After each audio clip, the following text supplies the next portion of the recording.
We were talking about this last night, though, and Brian was, while we were doing the show, texting some of his people around sports who have dealt with these kinds of injuries that Luka Doncic is going through right now.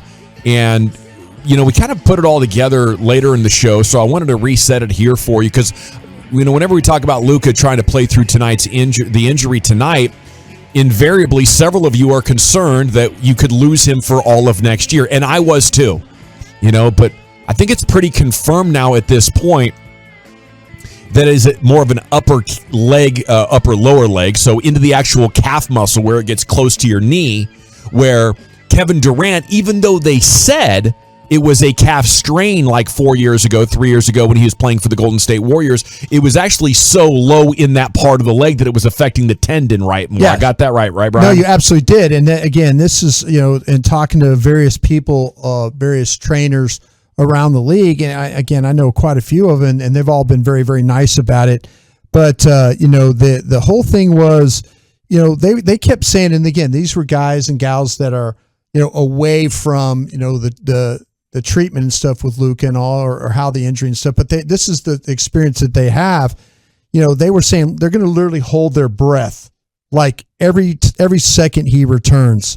For the first 3 weeks and the practices. Because you're worried about it restraining, exactly, and then you'll miss the rest of the series. Exactly. But that's the biggest risk. That's the biggest risk because, and you're right, and it was like the KD strain.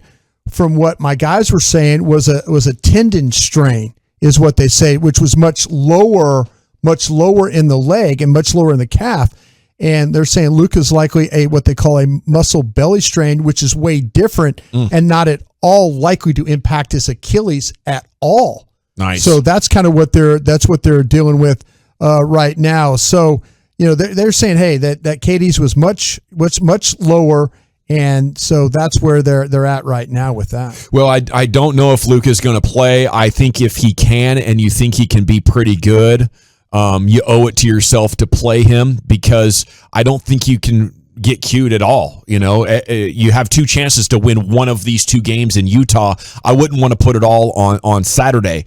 But if the Mavs feel like there's a legitimate shot that he pulls this thing and now he's out for the rest of the series, you have to consider that. Even if the Achilles not a factor, you have to give yourself the best possible chance to win the series. And maybe they know with how fast he's healing, an additional 48 hours would reduce that probability way, way low. They're obviously dealing with more information. But I think at this point, if he can play and wants to play, and you think there's a pretty good chance that he can play without aggravating it, you got to go for it. I don't want to be trying to shake off rust and put so much on Game 4. What I've learned from dealing with these trainers and doctors, when they tell you 4 to 6 weeks, they want you to go on the long end of the 6 weeks, and they're not. The Mavs are not going to put anybody out there. They're going to try and protect the guy.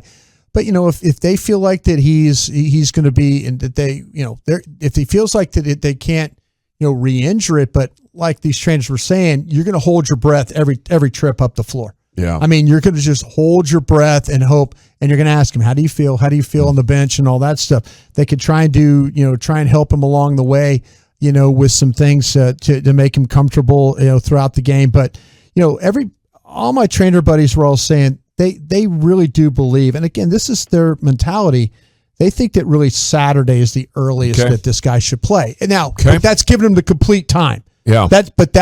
They're always. And these aren't the Mavs trainers that you're texting. No. These are other people that have experience handling this. Other teams that have dealt with these calf injuries that they're saying, hey, if it's a grade 2 one, then if they gave him till Saturday, you would likely be way in the clear on this. Okay. So, and there would be no question. If you play him tonight, there's question. You play him Saturday, you might have a much, much better chance of not ever having to deal with it again. Well, today was the first time that he actually looked like an athlete bumping around out there on the court with the little bit of video that we saw. So maybe another 48 hours could really take that into and they also... They're always going to go long. They're going to protect these players the best they can. Well, and I think it's a risk-reward scenario. For me, I'm leaning more towards the reward of knocking all that rust off. But they also might feel like, dude, we could beat the Jazz, Yeah. Like the Mavs have done a great job at tracking all this stuff. And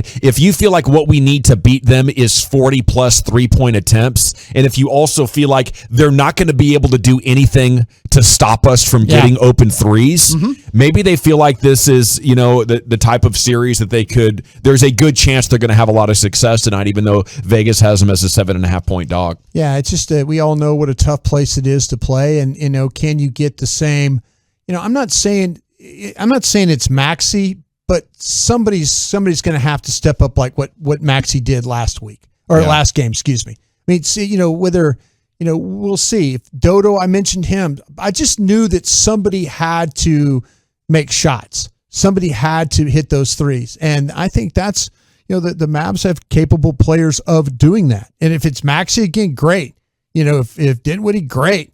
Dodo, great. Let them all eat in this game if they can. Yeah, no doubt about it. And whatever the case, it's just awesome that I don't think we're going to have to be worrying about a ruptured Achilles or anything. No, you're not. Anything like that. That doesn't That's sound great. like it. Yeah.